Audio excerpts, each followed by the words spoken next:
It is though, isn't it? Royal Enfield Himalayan almost makes you want to cross your nearest continent and scale some mountains for no good reason. You have to hand it to their marketing department. They've come up with some cracking names over the past few years. Interceptor, Continental GT, Meteor, Hunter, Shotgun, and more recently Guerrilla. Not so sure about that last one, especially in today's world. Maybe a bit military, a bit too conflictual. Not to mention the fact that, at least when pronounced with a British accent like mine, it's almost indistinguishable from a gorilla. Anyway, Himalayan has a great name, which is important. So much snappier than, say, the Suzuki GSX 1000 GX, which I literally have to double check on Google every time I want to refer to. And many say that the success of the Ford Transit van, for example, has been, at least in part, down to its name. I've owned two of them. So the Himalayan is off to a good start with its name, and it also looks good, especially in this black and gold livery. First impressions are good, quality paintwork shining in the sun, nice feel to the switchgear, cables tucked away where they should be. Royal Enfield has definitely upped its game in the fit and finish department. The positive start was only marred slightly by an incredibly short side stand, which makes the bike lean at a really steep angle when parked. The Himalayan is relatively low, meaning I could easily swing my leg over, nice after 4 months of having to use the left-hand foot peg on my Triumph Tiger 900 to get enough height to clear the rear. But once you're on the Himalayan, it seems to sit at a 45-degree angle to the ground. I've never known a bike lean over this much. This makes it really quite hard to pull up for what is a relatively light bike at 196 kilos wet. It's an irritation for me. I'm quite a big, strong lad at 6'2", 1.87 m and 95 kilos, 209 pounds. But I was looking at this bike as a possible beginner's bike for Mrs. RM when she passes her test. She's only 5'3", 1.60 m and 46 kilos or 101 pounds. And I think she would really struggle to pull the Himalayan off its side stand. I asked the mechanic at the dealership if there was any adjustment possible, but he didn't know. Maybe owners watching this could let me know in the comments if this is a known issue and whether there's a fix. Right, time to take it out on the road. Now, I know we've only got a single cylinder engine here, but it did sound a bit agricultural on startup, more so than, say, the Triumph Scrambler 400X. The engine is quite perky for just 40 horsepower, but you do have to thrash it a bit when merging with fast-moving traffic, and other competitors, I think, offer more bang for the buck. The gear change is nice and light, and neutral is very easy to find from first, less so from second. You have to give the pedal a hefty prod to change down from second to first too. I did get used to it, but it felt a bit strange at first. Another problem is that the gearing, particularly off-road and around town, where you're often in second, on the Himalayan you kind of sit between first and second, constantly changing between the two, which becomes tiring. Otherwise, as I say, the gear changes are slick and easy, the clutch is nice and light too, although on my particular test bike there was a couple of centimetres of play in the clutch lever, which can no doubt be adjusted. My test bike only had 80 kilometres, 50 miles on the clock, and I was told I was the first customer to take the bike out, so out of respect for the engine and for the dealership, of course, I wasn't going to thrash it. It's perky enough at higher revs, though didn't seem to have the same low-down torque as the Triumph 400X. It also felt significantly less lively than the CF Moto 450 MT that I tested the following day, and the video of which I already posted before the summer break, links in the description. The Himalayan seat felt extremely firm and the suspension soft, which is kind of the opposite of what I usually like. The seat can be adjusted for height though, 825 or 845 millimeters, and there's also a low seat option, which is great when you're tall like me or vertically challenged like a couple of my mates here. I had the chance to sit on, but admittedly not ride, the optional rally seat, and that seemed incredibly uncomfortable even in the showroom, so I'd be wary of that. The turning circle is great, a real revelation after my Tiger, but a bit like with the engine, the Himalayan suspension is happier when you don't push it too hard. This is a bike that's best ridden in a relaxed manner. The Seat tyres, while very good in terms of traction under acceleration and braking, began to lose their grip quite early in some of the tighter bends, so I'd probably swap those out if I did buy one of these for Mrs. RM. To be fair though, the tyres on this bike were barely scrubbed in, so grip may improve with age. Front and back brakes are adequate. Quite a firm squeeze on the right hand lever is needed to slow the bike down though. As on many rough off-road and pseudo-off-road bikes, initial bite is deliberately on the soft side. I use the rear brake a lot in bends, and the Himalayans, well, it ain't great. Not terrible, but certainly not the best I've tried. If you're like me and prefer prolific stopping power, then a set of sintered pads front and back would no doubt help sharpen things up a bit. Incidentally, I often get queries about which riding gear I use. Well, it varies, but I nearly always wear a pair of Roadskin jeans because they're simply the most comfortable I've come across. And with these perforated Rion hip and knee protectors now available as an upgrade over the yellow foam type ones that are included as standard, they offer even greater comfort in the summer heat. Now, I regularly get sent requests from manufacturers to plug their goods, but I hardly ever accept because most of it is, well, let's say, of disappointing quality and or of dubious use, and I can't in all conscience recommend it to viewers of my channel. Roadskin jeans are different. They're extremely comfortable. I genuinely do use them on every ride.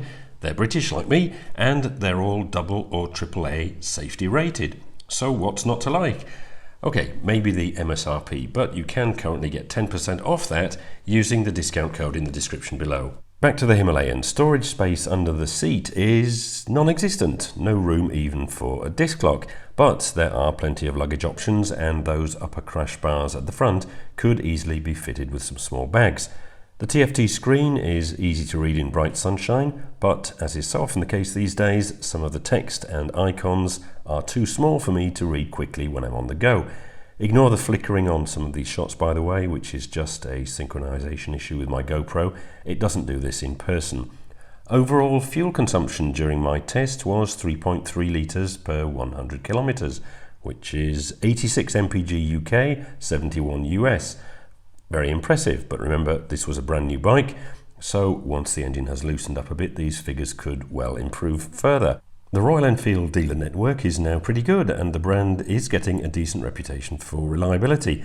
This water-cooled engine is relatively new though, and as with any brand, if you spend enough time looking at online discussion groups, you will find scare stories about how the bike is going into limp home mode, components are rusting or falling off. I don't pay much attention to this though. Warranties are there for this very reason. Yes, it's annoying to have to deal with, but it's just a fact of life with today's electronic heavy machinery. Now, rather than pour over a bike's stats in my videos, I always prefer to give you a taste of what it feels like to ride. The Triumph and CF Moto have similar power figures and similar price tags, but they're really quite different to ride. The Triumph feels smoother, more premium. The ride is plusher, and the greater overall size of the bike suits my larger frame better. Gearing on the Triumph is very short though, not good on the road because you're constantly swapping between gears, and it's not amazing off-road either, and should be seen more as an occasional green laner. Personally, I think the 400X is one of the best, if not the best looking bike under 10,000 euros currently on the market. It's also one of the best finished, and I'd be tempted to buy one, as I indeed was, for that alone. With its flashy paint schemes, colour screen and flexible mirrors, the CF Moto 450 MT makes you feel as if you're getting a thoroughly modern bike built from the latest components. It's still a budget adventure bike, but you get a lot for your money, not least of which its astonishingly punchy twin-cylinder engine. And all for less money than the Himalayan. It's the nicest to ride of the three bikes I'm considering here, and it's the one I'd feel happiest tackling longer distances on, as well as a bit of off-road. The Himalayan, like the Triumph, is really best suited to everyday transport. Of course, you can take them touring, you can take them through the Himalayas, as Enfield were keen to show in their press launch of the bike a few months ago. Thing is though, as always with these more affordable adventure type bikes, you first have to get to these destinations, and this invariably involves, at least for me here in Western Europe, many miles on high-speed motorways. The pretty Algarve Hills, where I do a lot of filming for the channel, are only a 20-30 minute ride from my home, which is fine. I can take any bike, but the nearest serious adventure playgrounds for me would be the Sierra Nevada in Spain, 500 kilometers or 6 hours away, or I suppose the Serra da Estrela in northern Portugal, Again, a 6-hour ride away. The Pyrenees are twice as far, and the Alps a good 3-day ride. I know any of these trips can be done on small capacity motorcycles, and I see in online discussion forums that many people do brave them, but I personally wouldn't entertain the idea, and in that respect, the name Himalayan is ever so slightly false advertising for me. Yes, it can absolutely cope with the mountains, the gravel, the fire tracks once it's there, but excelling on the roads that lead to these mountains is a different matter. Now, every time I review an Enfield in anything but the most glowing terms, I get slated in the comments by the fanboys. I will concede that these are charming, affordable bikes with, for the most part, fantastic names, and fellow YouTuber Stuart Fillingham apparently can't get enough of them.